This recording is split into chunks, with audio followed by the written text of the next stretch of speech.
Monaco, après Rennes, encore une grosse affiche. Hein. La grosse série continue pour le Maccabi. Moi, je pense que c'est une des affiches, un des matchs les plus difficiles de jouer Lille à l'extérieur. Les statistiques le montrent également.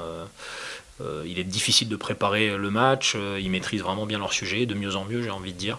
Donc rien que sur l'aspect tactique, c'est un match en même temps très difficile et puis intéressant pour nous. Aussi bien le staff que les joueurs, on en a parlé longuement ce matin, bien essayer de comprendre ce qu'ils essayent de mettre en place et comment le contrer, c'est vraiment pas évident. J'ai pour l'instant la sensation que cette année, dans leur stade, il n'y a pratiquement pas d'équipe qui a réussi à trouver la faille et les mettre à défaut. Donc voilà, c'est pour nous intéressant. On va essayer de se préparer pour faire un énorme match, aussi bien dans les efforts que dans l'aspect du plan préparé et comment on utilise nos joueurs sur le terrain. Mais c'est un défi de très très grande taille.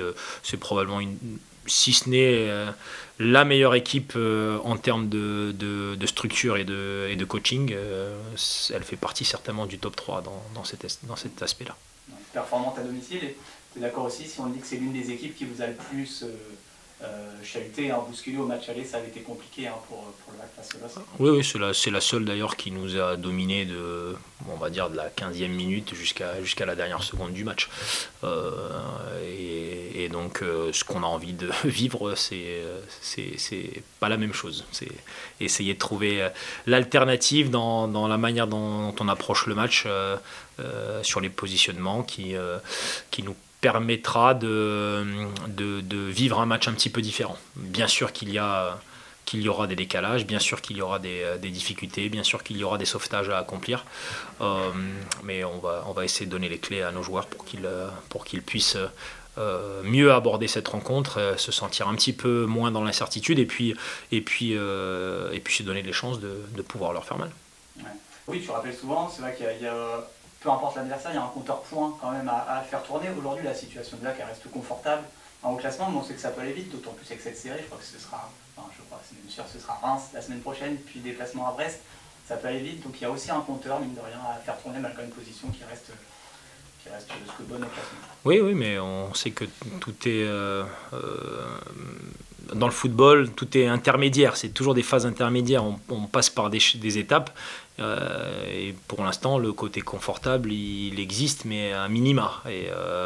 Et que c'est ce qui crée aussi le regret face à Rennes, parce que c'est bien beau de dire on a fait un super match. Oui, ça a été le cas dans le contenu, il y avait de très bonnes choses. Mais on finit avec 0 points, et c'est un peu comme le match du PSG où tu finis avec 0 points, tu as des regrets, mais le compteur ne tourne pas. Et comme on est dans une compétition qui se décide à la fin avec les points, eh bien, il faut y mettre la priorité et en faire un objectif à chaque fois. Et évidemment qu'on essaye de se créer une confiance et un objectif et une stratégie qui nous permettrait d'aller prendre déjà un point à Lille, ça serait bien. Tu l'as dit, pas de Bayo ce week-end, c'est dans le deal, c'est embêtant néanmoins. C'est toujours embêtant, et pour lui et pour nous, mais c'est comme ça, parce que chacun il regarde son intérêt, et donc c'est ce qui a été conclu entre les deux clubs. J'ai pas trop à commenter. Voilà, on se doit de trouver d'autres solutions, c'est pas comme si on ne le savait pas. Ouais, justement, sur ce secteur offensif, petit paradoxe dans le sens où vous êtes la 10e attaque, vous marquez quasiment à chaque match, vous en avez mis 3 à Lorient, à Lyon, à Nice. Mais néanmoins on a l'impression que parfois Cloac manque un peu de poids dans le domaine offensif. Vous avez un meilleur buteur à 4 buts, peut-être une hiérarchie notamment sur les côtés qui est pas forcément toujours très établie. Des fois il y a du Joujou, il y a du Casimir, Sabi, Ayou. Est-ce que toi tu constates ce manque un peu de poids offensif En fait, il y a un manque chez nous qui est le manque du décalage final, qui arrive trop peu de fois, malgré le fait qu'on ait certains matchs, on a beaucoup d'entrées dans le dernier tiers. Ça a été le cas contre Rennes, on a eu beaucoup d'entrées dans la surface de réparation, et des situations qui devaient nous permettre d'avoir un volume de tir final plus important. Et je pense que c'est là où on doit encore travailler, c'est notre capacité de réussir le dernier dribble, de réussir la dernière passe, d'être juste aussi sur certains appels, parce qu'en revoyant les images, il y a pas mal d'appels qui ne sont pas faits dans les bonnes zones ou dans les bons timings. Et donc du coup, on se retrouve à avoir une ou deux grosses occasions par match, Et si on multiplie ça par 2 ou par 3 en réalisant les gestes qui précèdent ces phases-là mieux, eh bien, il serait plus facile pour nous de marquer et de rendre une copie offensive plus consistante. Et je pense que c'est ce qui nous a manqué contre Rennes, parce que des décalages importants, on en a eu beaucoup. Des ballons de qualité dans la surface, on en a eu beaucoup.